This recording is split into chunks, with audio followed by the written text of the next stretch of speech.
Hello, this is Matt Walsh. We want to give you a little additional information on Dodge Park. I want to start off by apologizing to the golfers of Dodge Park. I know that these conversations cause them some angst. They love Dodge Park.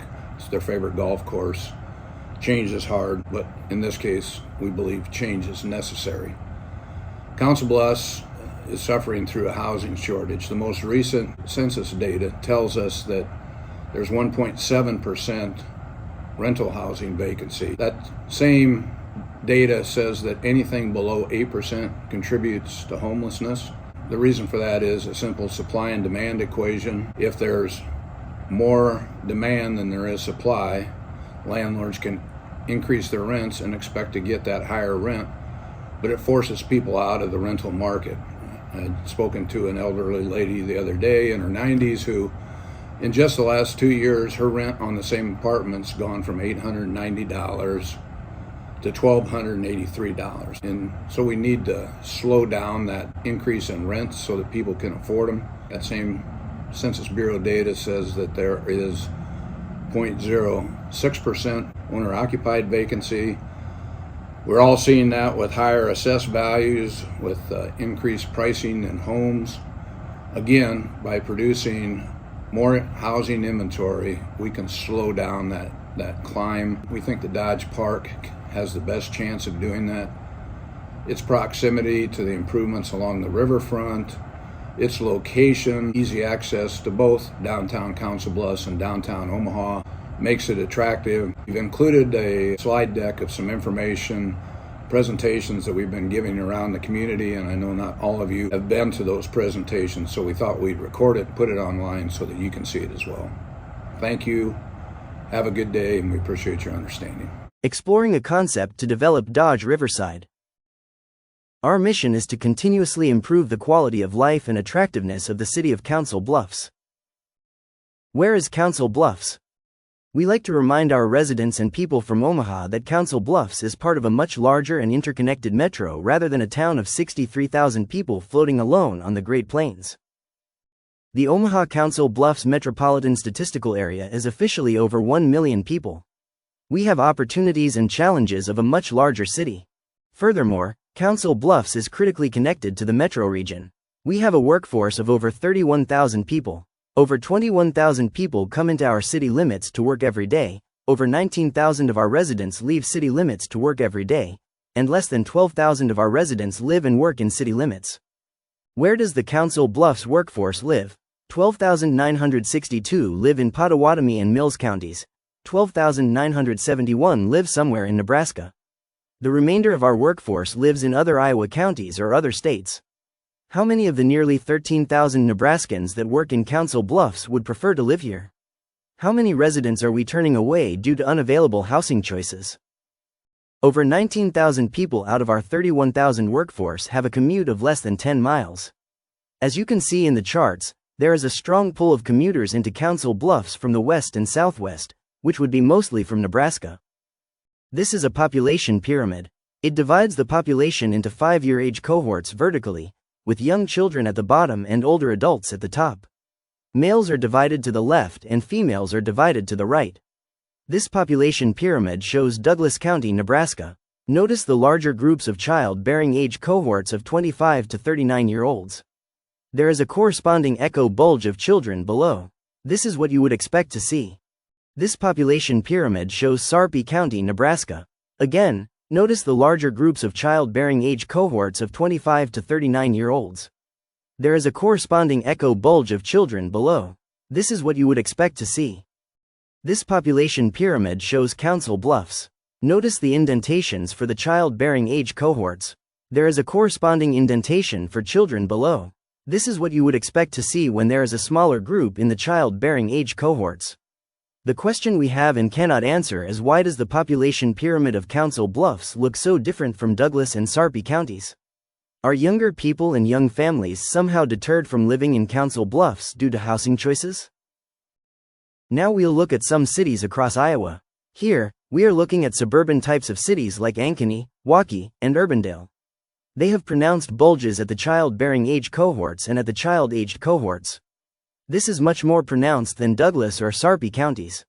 Dubuque and Waterloo are very similar in size to Council Bluffs, but all three of our cities have different age dynamics. Cities with population pyramids similar to Council Bluffs would be Cedar Rapids and Davenport. Looking at Davenport's quad city neighbor Bettendorf, you can see that some of the indentations noticed in Davenport's pyramid could perhaps be filled with the bulges in Bettendorf's pyramid. Similarly, when you look at the pyramid for Cedar Rapids, you can see that the bulges and indentations for various age cohorts are inversely related to that of their suburb of Marion. A similar relationship is seen between Council Bluffs and Douglas and Sarpy counties. Over the last 100 years, the Omaha-Council Bluffs metro has witnessed steady population growth. However, when isolating for the population of Council Bluffs, seen here in the blue bars, you can see that we have had virtually zero growth since 1970. Natural change is the number of births minus the number of deaths. This statewide snapshot from 2001 shows how Pottawatomie County had over 1,200 births and over 800 deaths for a net positive natural change of 363. In 2010, natural change for Pottawatomie County was a net positive of 487. In 2023, natural change for Pottawatomie County was a net negative of 145. Like much of Iowa, we are starting to see the population growth dynamics shift negatively and must rely more on in-migration outnumbering outmigration from other counties and states. Most people have noticed that there are new single-family subdivisions, townhomes, and apartments all around the city, so it seems counterintuitive that our population has not grown. Part of the reason for that is the shrinking household size in Council Bluffs from 2.6 to 2.34 in the last 40 years.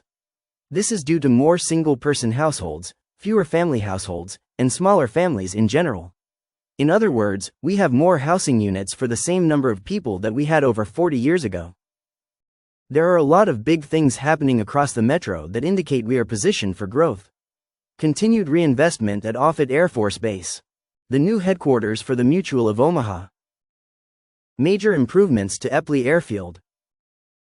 Numerous large investments from Google over the last 20 years. And UNMC's Project Health. Many of these investments and attractors may be leading to why U.S. News & World Report's metrics called out the Omaha Council Bluffs metro as the hottest housing market in the U.S. in March of 2025. So what? Why is the city concerned about generational population dynamics, workforce commuting patterns, and growth of the metro? What keeps us awake at night is wondering how many people will come to Council Bluffs, but also how many already want to live in Council Bluffs that cannot due to the lack of availability of adequate housing choices? Where will they go? We are already experiencing a housing shortage in Council Bluffs. Our rental vacancy rate is at 1.7%. That is practically zero vacancy. What that means is that people cannot upgrade from one unit to another or even move laterally between apartments. That also means that people wanting to move to Council Bluffs, especially young adults boomeranging back after college or young professionals moving to the metro for the first time. They are practically shut out due to the lack of available housing. Many find housing on the Nebraska side of the river where there is more supply for similar cost. Simple supply and demand economics would say that a short supply and high demand results in higher prices. The shrinking vacancy rate seems to be having that impact on our market. Median rents have climbed from under $700 in 2005 to $980 in 2023. We have experienced a major increase in individuals paying over $1,000 in rent. 4 years ago, we had 2,486 units paying over $1,000. Now we have 4,288 paying over $1,000 a month. For reference, the median monthly costs for homeowners with a mortgage is $1,442 and $834 for homeowners without a mortgage. We are starting to see an increasing number of renters paying significantly more than existing homeowners. Shifting gears to the ownership market, we are experiencing a 0.6% vacancy rate. Similar to the rental market, that means there are not enough homes to move up, move laterally, or downsize. Just as important to consider, that means people wanting to return to Council Bluffs, start their new lives here, or to transition from renting to owning do not have enough options. Many must choose to move to the Nebraska side of the river where there is more availability. Supply and demand fundamentals again. We have witnessed a steep climb in the median home value over the last several years. Lack of availability and steep prices may be closing Council Bluffs off to newcomers and economic growth. Median monthly ownership costs are on the rise. Whether there is a mortgage or not, our residents are paying more. Part of that equation is property taxes. We need to build up the property tax base in order to stabilize property taxes for everyone. Council Bluffs has a significant proportion of aging housing stock. Some decades are better than others, but the 1980s and 2010s were particularly low decades for housing production. This is the same data as the previous slide, put into a bar chart. The blue part of the bar represents owner-occupied housing and the orange part of the bar represents renter-occupied housing. This is the same data yet again, but consolidated into two eras, one from before 1990 and one after 1990. There has been a relatively low amount of housing constructed since 1990, particularly for renter-occupied units. Early origins of Dodge Riverside. In 1911, General Dodge offered the city 40 acres along the river after the death of his brother Nathan P. Dodge.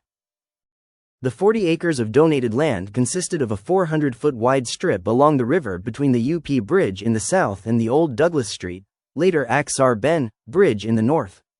The conditions for the donation were: a park would be named for NP Dodge, a 100-foot wide levee between the bridges would be constructed at the city's cost, a 40-foot wide boulevard would be built on top of the levee at the city's cost, and the boulevard would be named for NP Dodge. The rest of the land was assembled in a combination of a donation by Ben Marks and purchase by the city. Currently, the golf course has averaged about $65,000 in net revenue over the last 4 years. This excludes over $200,000 in capital expenditures over the same time period. Looking at one building owned by Broadmoor at River's Edge, it sits on a 4.2-acre lot, has over 150 units, is assessed at $24.2 million, and pays $483,000 in property taxes. Taking that same building from Broadmoor at River's Edge, we can do a back of napkin of what fits on the Dodge Riverside property and what it would yield financially. 16 of those buildings easily fit within that space, so we know that we could realize at least 2,500 units, $387 million in assessed value, and $7.7 million in property taxes. That gave us enough information to be curious and to want to seek out more information as to what can happen here. We also wanted to know what the market would bear and what the rough infrastructure costs would be. The city asked the Iowa West Foundation to pay for a market study and a concept based on the market study. We needed something more informative than the back of napkin exercise on the previous slide. The resulting concept was a mixed-use neighborhood with multiple housing types and over 30 acres of trails and green space. At full build-out, the concept yields 3,900 units of varying types, some neighborhood commercial space, over $1 billion in assessed value, and over $22 million in property taxes. Anything of this scale would develop over a long period of time. This concept is merely a market-driven vision for what the land could be developed as. The figures from the concept tell us that a comparable development could pay for itself and generate much-needed housing and property tax base. The city recommends further exploration and due diligence. Council is asked to reclassify the land as transitional preserve. If reclassified, city staff will begin taking further steps of exploration and due diligence. Due to the typical long timeline of these processes, golf will likely continue through at least the 2026. In coordination with City Council, a request for proposals may be put out for a master developer to manage the build-out of the property. In coordination of City Council, a request for proposals may be put out for a master planning process to determine how the land should be developed. If and when development starts to progress, many more steps are ahead that will include public input, City Planning Commission, and City Council actions such as comprehensive plan amendments, master plan, development plan, changes of zone, urban renewal plan, development agreements, infrastructure approvals, development requests for proposals, and council approves all sales of land. We thank you for taking time to watch and listen to why we are exploring development at Dodge Riverside. As we hope you can see, we have significant challenges and opportunities ahead of us in terms of growing our population, bolstering our Council Bluffs workforce, building our tax base, and creating exciting opportunities for our own children and grandchildren to return home to Council Bluffs. For more information, please call or email Mayor Matt Walsh. Thank you.